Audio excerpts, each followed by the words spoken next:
दोस्तों, एक नगर में एक महान बौद्ध भिक्षु रहा करते थे।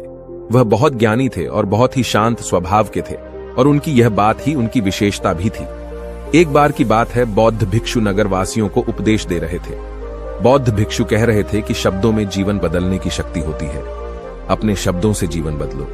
हम जो भी शब्द अपने लिए या दूसरों के लिए कहते हैं या जो भी बातें करते हैं, उस पे हमें ध्यान देना चाहिए। इतना कहकर बौद्ध भिक्षु ने अपना उपदेश समाप्त किया और वहां से चले गए। एक दिन वह बौद्ध भिक्षु एक मार्ग से होकर गुजर रहे थे। उसी मार्ग से एक युवक होकर गुजर रहा था। उस युवक ने जब उन बौद्ध भिक्षु को देखा तो वह जोर जोर से हंसने लगा और कहने लगा, अरे साधु महाराज, आप तो ढोंगी है। आपके उपदेशों में यह कहने से कि शब्दों में बड़ी ताकत है, आपकी बात सत्य नहीं हो जाएगी। ये सब सिर्फ बातें हैं। भला ऐसे कैसे हो सकता है कि शब्दों से हमारा जीवन बदल सकता है। उस युवक की सारी बातें उन भिक्षुओं ने ध्यानपूर्वक सुनी और उसके बाद वह मुस्कुराते हुए उस युवक से कहते हैं, बेटा, नाद से ही तो यह दुनिया प्रकट हुई है और अच्छे शब्दों के पीछे भी नाद ही होता है जो पूरा जीवन बदल देता है। वह बौद्ध भिक्षु उस युवक से कहते हैं, देखो, मैं तुम्हें अपने अनुभव से बता रहा हूं, लेकिन फिर भी तुम्हें यकीन न हो तो तुम इसे खुद आजमा कर देख सकते हो। उन बौद्ध भिक्षु की यह बात सुनकर युवक थोड़ा सा गंभीर हो गया। उसने काफी देर सोच विचार किया और उसके बाद उन बौद्ध भिक्षु से कहता है, हे गुरुवर, अगर ऐसी बात है तो आप मेरे साथ चलिए। मेरा छोटा भाई है जिसकी उम्र करीब 25 वर्ष है और उसे न जाने क्या हुआ है। वह करीब 3 वर्षों से कुछ भी नहीं करता, बस लेटा रहता है। दिन भर वो कुछ न कुछ सोचता रहता है। उसकी यह हालत देखकर हम सब बहुत परेशान हैं। माता पिता भी बहुत चिंतित रहते हैं। हम सब ने कई तरीके अपनाए, कई योजनाएं अपनाई, लेकिन कुछ भी काम नहीं आया।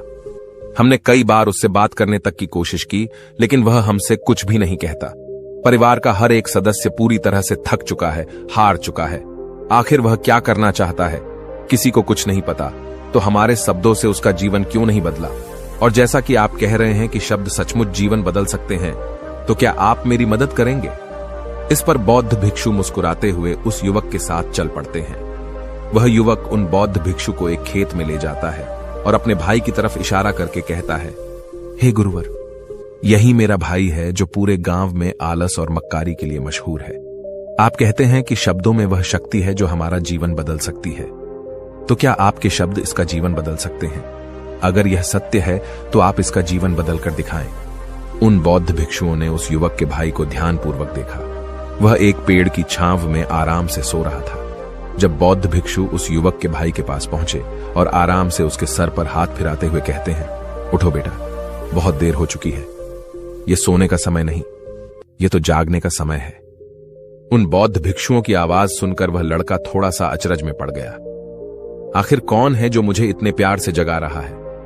वरना सभी गांव वाले तो मुझे आलसी और मक्कार ही कहते हैं। आखिर कौन है जो मुझे इतना अपनापन दिखा रहा है? उसने आंखें खोली और आंखें मलते हुए उसने पूछा, हे गुरुवर, आप कौन हैं और यहां क्यों आए हैं? इस पर बौद्ध भिक्षु उस युवक से कहते हैं, बेटा, यह प्रश्न तो मैं तुमसे करना चाहता हूं। तुम कौन हो, यही तो तुम्हें जानने की आवश्यकता है। उन बौद्ध भिक्षुओं की बात सुनकर वह लड़का जोर से हंस पड़ता है और कहता है, हे गुरुवर, यदि आपको मेरे बारे में जानना है तो जाइए और गांव के किसी भी सदस्य से पूछ लीजिए। आपको पता चल जाएगा कि मैं कौन हूं। आपसे हर कोई यही कहेगा कि वह तो आलसी है, मक्कार है, तरह तरह के ताने सुनाएंगे, तरह तरह की बातें कहेंगे।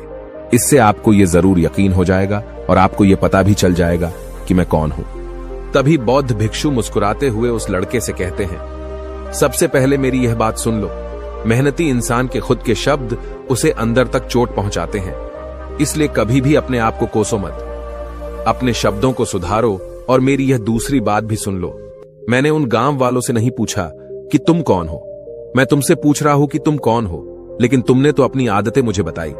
आलस तुम्हारी पहचान नहीं, तुम्हारी आदत हो सकती है, और इंसान नहीं, उनकी आदतें खराब होती हैं। इसलिए बेटा, तुम आलसी और मक्कार नहीं हो, यह तो तुम्हारी आदत है। बस इतनी सी बात है जो गांव वाले नहीं समझ सकते। ये सारी बातें सुनकर वो लड़का थोड़ा सा आश्चर्यचकित रह गया, क्योंकि गांव वाले हमेशा उसे मक्कार, आलसी और तरह तरह के ताने ही सुनाया करते थे। उन बौद्ध भिक्षुओं की यह बात सुनकर उस लड़के की आंखों में आंसू आ गए।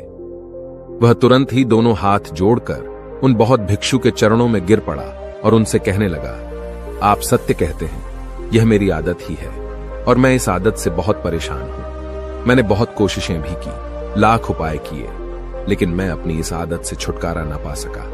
इन आदतों से बाहर आना बहुत कठिन है। मैंने कई बार आलस छोड़ने का प्रयास तक किया, पूरी कोशिश भी की, लेकिन कोई लाभ नहीं हुआ। मैं जब भी कोई कार्य करने की कोशिश करता हूं तो पता नहीं क्यों मेरा मन कहीं और भागने लगता है। मेरा दिमाग किसी और दिशा में काम करने लगता है और मैं उस काम पर ध्यान ही नहीं दे पाता। मैं क्या करूं, कैसे करूं, मुझे कुछ भी समझ नहीं आता। जब भी मैं किताबें पढ़ने की कोशिश करता हूं तो मुझे नींद आने लगती है। मन में एक अजीब सा दर्द महसूस होता है। ऐसा लगता है कि मेरा जीवन यूं ही व्यर्थ जा रहा है और जब मैं इस दर्द को बर्दाश्त नहीं कर पाता तो मैं सो जाता हूं, ताकि जब मैं उठूं तो मुझे दर्द न महसूस हो। और अब तो मुझे यह भी यकीन हो चुका है कि मैं इन आदतों से नहीं निकल सकता। ये आदतें मुझे नहीं छोड़ने वाली।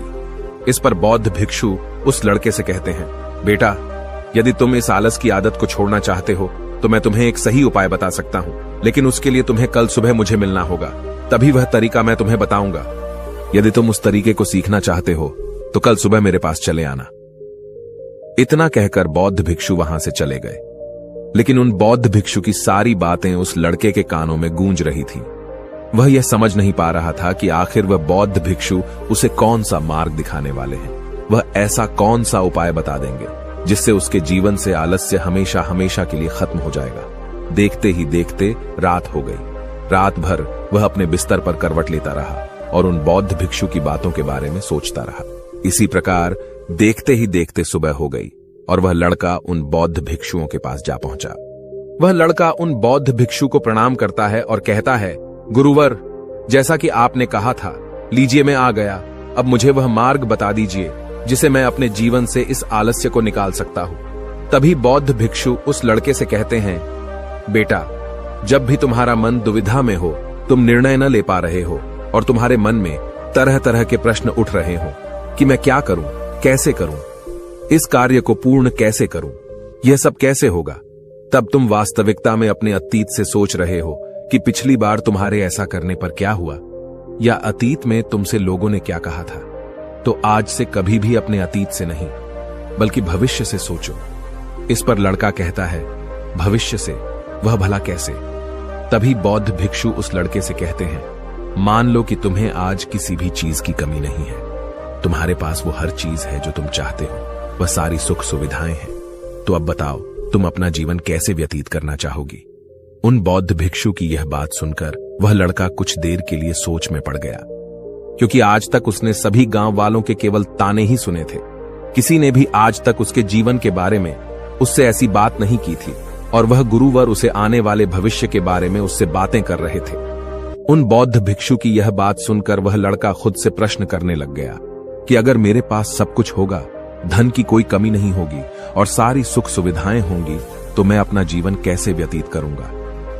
कुछ देर सोच विचार करने के बाद वह उन बौद्ध भिक्षु से कहता है, गुरुवर, मैं यह दुनिया घूमना चाहूंगा, पहाड़ों पर चढ़ना चाहूंगा, समुद्र की रेत पर चलना चाहूंगा और मैं एक बहुत बड़ा व्यापारी बनना चाहूंगा।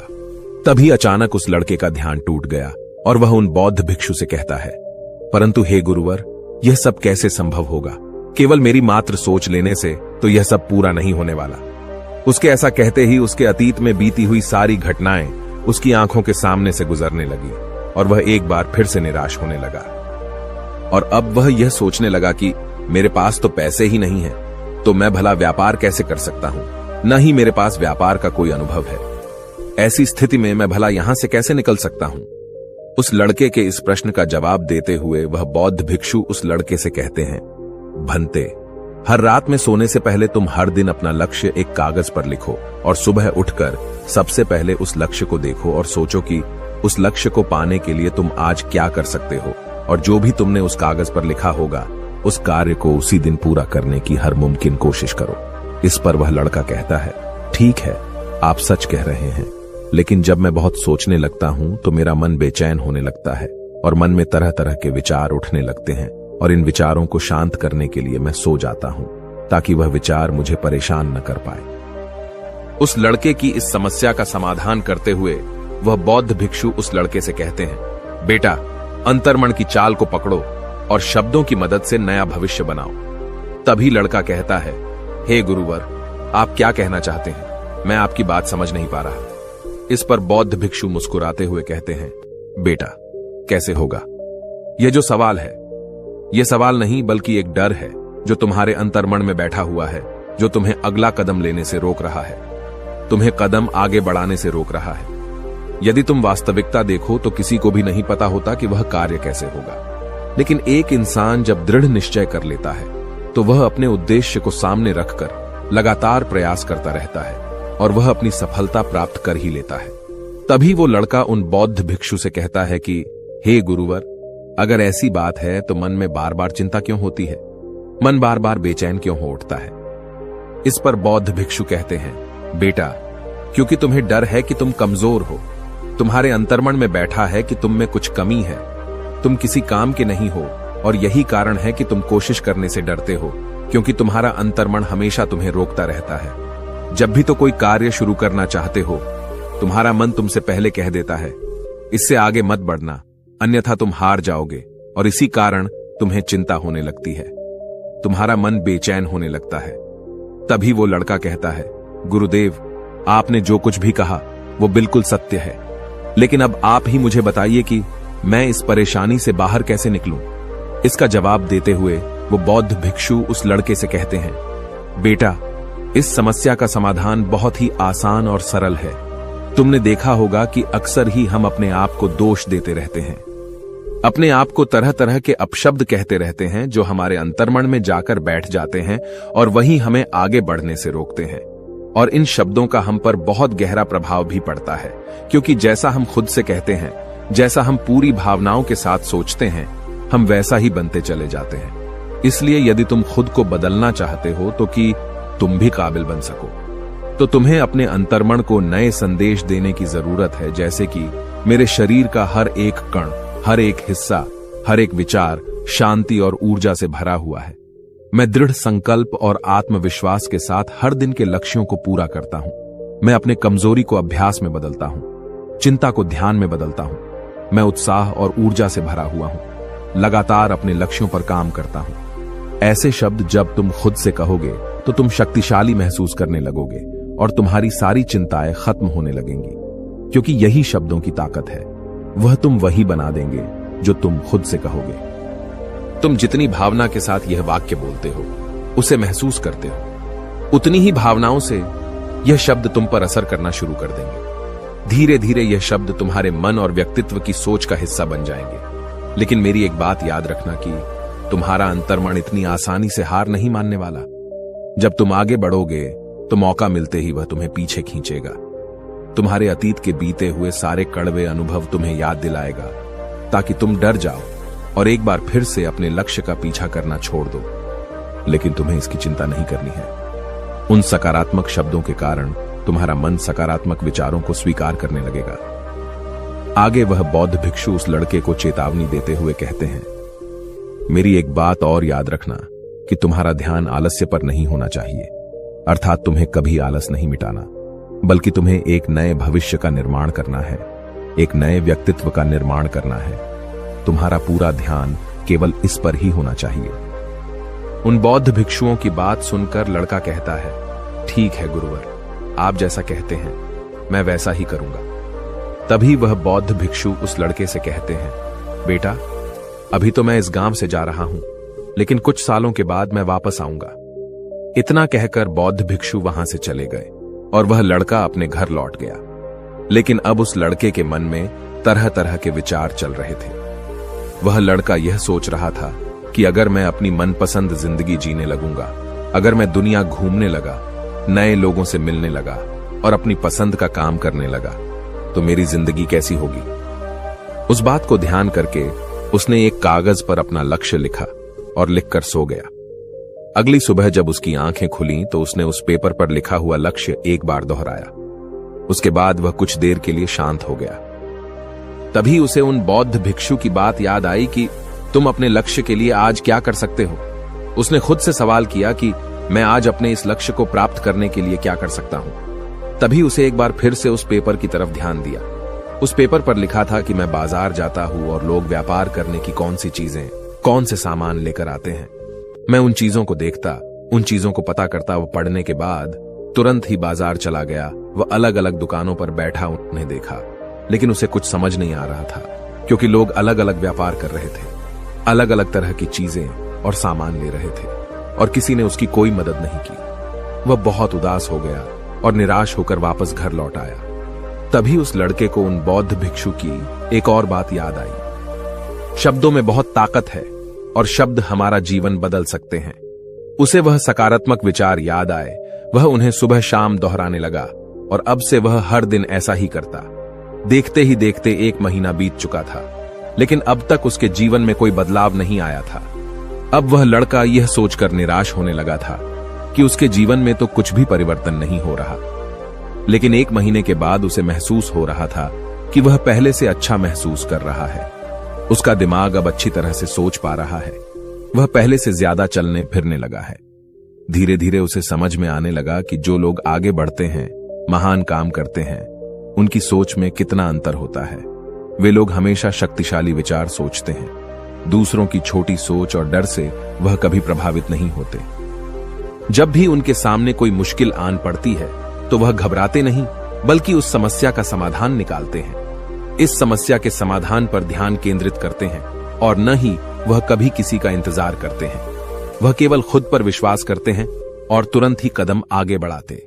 जब उस लड़के को ये सारी बातें समझ में आने लगीं, तो उसने भी धीरे धीरे अपने कदम आगे बढ़ाने शुरू किए। उसने बिल्कुल वैसा ही व्यवहार करना शुरू किया। अब से वो कभी खाली नहीं बैठता था। जब भी उसका मन करता, वो बाजार जाता और लोगों के बारे में जानता समझता कि वो किस प्रकार व्यापार कर रहे, कौन से चीजें खरीद रहे हैं और किन चीजों पर उन्हें लाभ हो रहा है। और जब उसका मन करता तो अपने पिता की मदद भी करता था। वो अपने पिता के साथ मंडी में जाता, वहां पर जाकर मोल भाव करता। ते हमेशा कुछ न कुछ सीखने में ही जुटा रहता है। तभी एक दिन गांव में एक मसाले का व्यापारी आया। उसे कुछ पढ़े लिखे नौजवानों की जरूरत थी, जो माल की गिनती कर सके और हिसाब रखने का काम कर सके। वह लड़का अपने लक्ष्य को जानता था कि उसे क्या पाना है। उसे समझ में आ गया था कि इस काम से उसे बहुत कुछ सीखने को मिलेगा। बेहिचक उस सेठ के पास पहुंच गया। वह जानता था कि उसे उस काम के बहुत कम पैसे मिलेंगे, लेकिन फिर भी वह उस काम को करने के लिए तैयार था। अब उस लड़के की सोच पूरी तरह से बदल चुकी थी। अब वह बाकी लोगों की तरह नहीं सोचता था। बहुत ईमानदार और समझदारी से काम करता था। देखते ही देखते करीब 3 महीने बीत गए और अब व्यापारी यह समझ चुका था कि नौजवान बहुत ही समझदार है और वह उसे व्यापार में बहुत मदद करता है। इसलिए उस मसाले के व्यापारी ने उस लड़के को अपना सहायक बना लिया। उस व्यापारी ने देखा कि इस लड़के की दिनचर्या सबसे अलग है। यह हर दिन पढ़ता है, लिखता है, सुबह उठकर ध्यान करता है, नई चीजें सीखता है। परेशानी आई तो भी विचलित नहीं होता। ये सबसे सम्मान से बात करता है, सबका आदर करता है। देखते ही देखते 1 साल बीत चुके थे और अब तो व्यापारी उस नौजवान से बहुत खुश था। उसने धीरे धीरे उस नौजवान को व्यापार के सारे गुण सिखा दिए और देखते ही देखते वह लड़का अब एक छोटा सा व्यापारी बन चुका था। और जब उस लड़के के अंदर व्यापार की समझ आ गई तो उसने जड़ी बूटियों का व्यापार शुरू कर दिया और देखते ही देखते केवल कुछ ही वर्षों में उस नगर का सबसे बड़ा व्यापारी बन गया। लोग उसे सबसे बड़े व्यापारी के नाम से जानने लगे। उसकी नाम दूर दूर तक फैलने लगा। करीब 5 वर्षों बाद जब वह वापस अपने घर लौटा तो लोग बहुत हैरान थे। उसे देखकर लोग बहुत अचंभित थे।